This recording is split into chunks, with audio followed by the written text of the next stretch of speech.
Hello student. तो पिछले video के अंदर हमने डाइजेस्टिव सिस्टम जो है उसके अंदर होने वाली डिसीज कंडीशन कौन कौन सी होती है उसके बारे में बात की थी। आज हम इसका कॉमन मेडिकल मैनेजमेंट मतलब कॉमन ड्रग जो होती है वो कौन कौन सी काम में ली जाती है मतलब गैस्ट्रो इंटेस्टाइनल मेडिकेशन जो है उसके बारे में बात करेंगे। इसके बारे में डिटेल में तो हम फार्माकोलॉजी का जब पढ़ेंगे चैप्टर उसके अंदर डिटेल में डिस्कस करेंगे। अभी हम कुछ मेडिकेशन कॉमन जो काम में ली जाती है उसके बारे में बात करते हैं। तो उसमें सबसे पहला तो एंटासिड होते हैं। एंटासिड जो होते हैं वो क्या करते हैं कि गैस्ट्रिक एसिड जो होता है HCl उसके साथ रिएक्ट करते हैं और रिएक्ट करके उसको न्यूट्रल साल्ट जो होता है उसके अंदर बदल देते हैं। उसके कारण से उसकी जो एसिडिटी का पावर जो होता है वो क्या होता है कम कर देता है। इसके अलावा ये पेप्सिन एंजाइम जो कि प्रोटीन जो इसका डाइजेशन करता है उसको इनएक्टिव करने का भी काम करता है। इसको दिन में 7 बार लिया जाता है एवं खाना खाने के 1 घंटा पूर्व और खाना खाने के 3 घंटे बाद ही लिया जाता है। इसके अलावा बेड टाइम मतलब रात को सोने से पहले भी इसको लिया जाता है।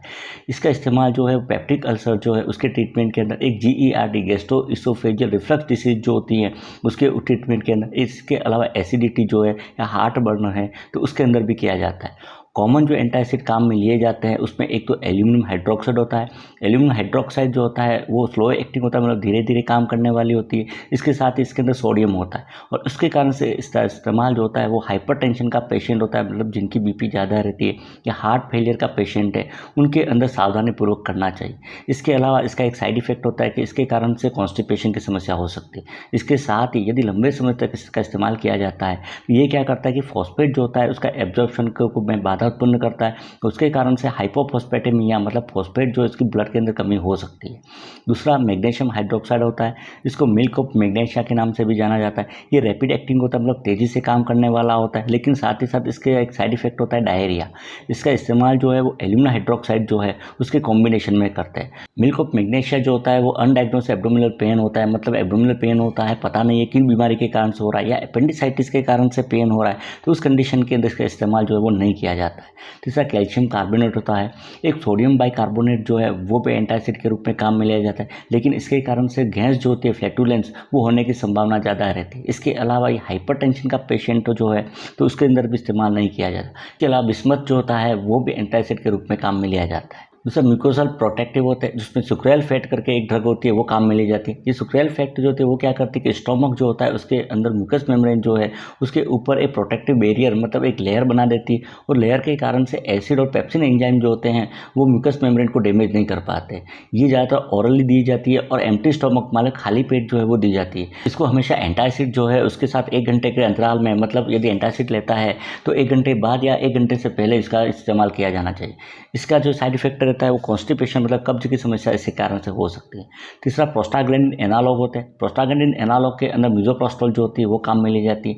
ये क्या करते हैं कि HCl जो होता है हाइड्रोक्लोरिक एसिड उसके सिक्रेशन को क्या करती है सप्रेस करते मतलब कम करने का काम करती है। इसके अलावा बाइकार्बोनेट और म्यूकस जो है उसके सिक्रेशन को स्टोमक के अंदर प्रमोट करती है। इसका इस्तेमाल जो होता है वो गैस्ट्रिक अल्सर जो है उसको प्रिवेंट करने के लिए किया जाता है। ज़्यादातर लंबे समय तक NSAID ड्रग जो होती है non steroid anti inflammatory drug जैसे आइबुप्रोफेन है, डाइक्लोफेनेक है मतलब पेन किलर जो है उसका लंबे समय तक इस्तेमाल किया जाता है तो उसके कारण से जो गैस्ट्रिक अल्सर होता है उसके बचाव के लिए इसका इस्तेमाल किया जाता है। अगला हिस्टामिन या H2 रिसेप्टर एंटागोनिस्ट होती है मतलब H2 ब्लॉकर होती है।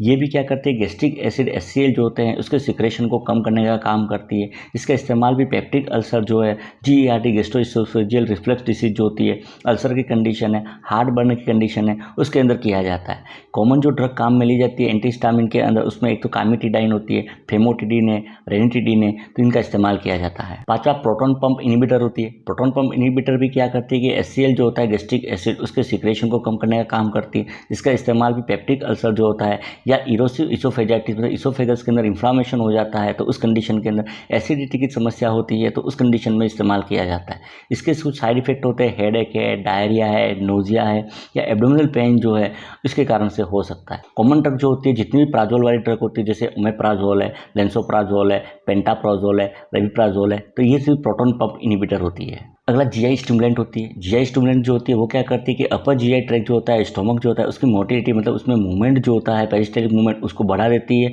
और इसके कारण से गैस्ट्रिक एम्प्टी मतलब तो स्टोमक के अंदर जो भी कंटेंट जो होता है वो आगे बढ़ जाता है, वो जल्दी से खाली हो जाता है। इसके अलावा ये क्या करती है कि गैस्ट्रिक जो होता है या बाइलरी जो होता है पैंक्रियाटिक सिक्रेशन जो होते हैं उसको भी बढ़ाने का काम करती है। इनका इस्तेमाल जो है GERD जो है उसके ट्रीटमेंट में किया जाता है। इसके कुछ साइड इफेक्ट हो सकते हैं जैसे रेस्टलेसनेस है, ड्राउजीनेस है, इंसोम्निया है, हेडेक है इत्यादि। इसके अलावा इस ड्रग को जीआई ब्लीडिंग मतलब स्टोमक के अंदर ब्लीडिंग हो रही है तो उसमें इसको अवॉइड किया जाता है। कॉमन ड्रग जो काम में ली जाती है उसमें तो सीसाप्राइड होता है, मिथाइल क्लोराइड होता है, मेटोक्लोप्रामाइड जिसको पेरिनोम कहते हैं, तो ये सब जीआई स्टिमुलेंट है। नेक्स्ट एंटीमेटिक ड्रग होती है। एंटीमेटिक ड्रग जो है वो वोमिटिंग जो होती है उल्टी उसको कंट्रोल करने के लिए काम में ली जाती है। इसमें जो कॉमनली ड्रग यूज़ की जाती है उसमें एक तो मेक्लीजाइन होती है, एक ओंडेनसिटोरॉन होता है, एक प्रोमिथाजीन है, मेटोक्लोप्रामाइड होता है, डोलेसिटोरॉन होता है, हाइड्रोक्सीजाइन होता है। तो ये सब ये एंटीमेटिक ड्रग है जो वोमिटिंग जो है उसको सप्रेस करती है। अगला कॉन्स्टिपेशन मतलब कब्ज जो है उसमें जो ड्रग काम में ली जाती है तो उसमें एक तो लैक्सेटिव होती है। लैक्सेटिव जो होती है वो क्या करती है कि लार्ज इंटेस्टाइन जो है उसके अंदर वाटर जो है उसको एब्जॉर्ब कर लेती है और इस वाटर को एब्जॉर्ब करके स्टूल जो है उसको सॉफ्ट बनाने का काम करती है। इसको इंटेस्टाइनल ऑब्स्ट्रक्शन जो होता है उसके अंदर नहीं दिया जाता है। इसके कुछ साइड इफेक्ट हो सकते हैं, जैसे इसके कारण से डिहाइड्रेशन हो सकता है, इलेक्ट्रोलाइट इम्बैलेंस हो सकता है, जीआई डिस्टर्बेंस हो सकता है। यदि लंबे समय तक इसका इस्तेमाल किया जाता है तो उसके कारण से डिपेंडेंसी मतलब आदत जो है वो भी बन सकती है। कॉमन लैक्सेटिव जो काम में ली जाती है उसमें मिथाइल सेल्यूलोज है, कैल्शियम पॉलीकार्बाफिल है, मेटाम्यूसिल है, तो इनका इस्तेमाल किया जाता है। दूसरा कॉन्स्टिपेशन में स्टिमुलेंट कैथारेटिक्स काम में लिए जाते हैं। ये क्या करते हैं कि लार्ज इंटेस्टाइन जो है उसके अंदर मोटिलिटी मतलब पेरिस्टलिक मूवमेंट जो होती है उसकी मूवमेंट उसको बढ़ा देते हैं, जिसके कारण से कंटेंट जो होता है वो आगे की तरफ प्रोपेल मतलब आगे की तरफ मूव होता है। कॉमन जो ड्रग काम में ली जाती है वो है बस्कोडाइल जिसको डल्कोलेक्स के नाम से भी जाना जाता है, लेकिन इसका इस्तेमाल जो है वो एंटासिड या मिल्क जो है उसके साथ नहीं करना चाहिए क्योंकि इसके साथ करने पर गैस्ट्रिक इरिटेशन जो है वो हो सकता है। अगला कॉस्मोटिक कैथारेटिक्स होते हैं। ये क्या करते हैं कि लार्ज इंटेस्टाइन जो है उसके अंदर ऑस्मोटिक प्रेशर जो उसको बढ़ाने का काम करता है, जिसके कारण से वाटर जो होता है लार्ज इंटेस्टाइन के अंदर अट्रैक्ट होगा, उसका एब्जॉर्प्शन नहीं हो पाएगा, जिससे स्टूल जो होगा वो बल्क स्टूल का या फिर सॉफ्ट स्टूल जो है वो उसका फॉर्मेशन होगा। ये क्या करती है पेरिस्टलिक मूवमेंट जो है उसको स्टिमुलेट करने का भी काम करती है। इसके कारण से डायरिया या फिर डिहाइड्रेशन की कंडीशन जो है वो हो सकती है। ऑस्मोटिक कैथारेटिक्स में जो काम में ली जाती है उसमें एक तो लैक्टुलोज होता है, मैग्नीशियम साइट्रेट है, मैग्नीशियम हाइड्रोक्साइड होता है, मैग्नीशियम सल्फेट है, पोटेशियम बाइकार्बोनेट है, सोडियम फॉस्फेट है, तो इनका इस्तेमाल किया जाता है। अगला एंटी डायरियल ड्रग होती है जिसमें ओपियोइड ड्रग जो होती है वो काम में ली जाती है। ये ओपियोइड ड्रग जो होती है वो क्या करती है गैस्ट्रिक मोटिलिटी मतलब पेरिस्टलिक मूवमेंट जो होती है उसको कम करने का काम करती है। इसके अलावा इंटेस्टाइन जो है उसको रिलैक्स करने का काम करती है। इस ड्रग का इस्तेमाल जो है वो इन्फेक्टिव डायरिया जो होता है मतलब इन्फेक्शन के कारण से डायरिया हो रहा है या पॉइजन की कंडीशन है तो उसके अंदर नहीं किया जाता है, क्योंकि इसमें इस्तेमाल करने के कारण से क्या हो सकता है कि इन्फेक्शन जो है और ज़्यादा सीवियर हो सकता है। Commonly opioid anti diarrhoeal drug जो काम में ली जाती है उसमें कोडिन फॉस्फेट होता है, एक लोपेरामाइड होता है, एक टिंचर ऑफ ओपियम है, एक लोमोटिल्चर के होती है, तो इनका इस्तेमाल किया जाता है। नेक्स्ट एंटीस्पास्मोडिक होता है। एंटीस्पास्मोडिक होता है वो क्या करती है कि इंटेस्टाइन जो है या जीआई ट्रैक्ट जो है उसकी स्मूथ मसल जो है उसको रिलैक्स करती है। रिलैक्स करके जो भी पेन जो आ रहा है स्पास्मोडिक पेन आ रहा है मतलब मोरो टाइप पेन आता है उसको सबसाइड या रिलीव करने का काम करती है। इसके कुछ साइड इफेक्ट हो सकते हैं जैसे कॉन्स्टिपेशन है, डायरिया है, यूफोरिया है, ड्राउजीनेस है, नोजिया है, हेडेक है, ये हो सकते हैं। कॉमन ड्रग जो काम में ली जाती है वो डाइसाइक्लोमिन हाइड्रोक्लोराइड होती है, एक डोट्रावेरिन करके भी काम में ली जाती है। एक एंटीबायोटिक होती है। एंटीबायोटिक जो होती है डाइजेस्टिव सिस्टम जो है उसके अंदर होने वाले इन्फेक्शन जो है उसको ट्रीट करने के लिए काम में ली जाती है। जैसे एग्जाम्पल के लिए एमोक्सिसिलिन होता है, क्लेरिथ्रोमाइसिन है, टेट्रासाइक्लिन है, सिफेलोस्पोरिन ग्रुप की ड्रग है, ऑफ्लॉक्सासिन है, नॉर्फ्लॉक्सासिन होती है। इसके अलावा मेटानिडाजोल है, टिनिडाजोल है, ओरिंडाजोल है, इत्यादि एंटीबायोटिक होती है जिनका इस्तेमाल किया जाता है। तो ये था डाइजेस्टिव सिस्टम जो है उसके अंदर काम में आने वाली कॉमन मेडिकेशन जो थी वो।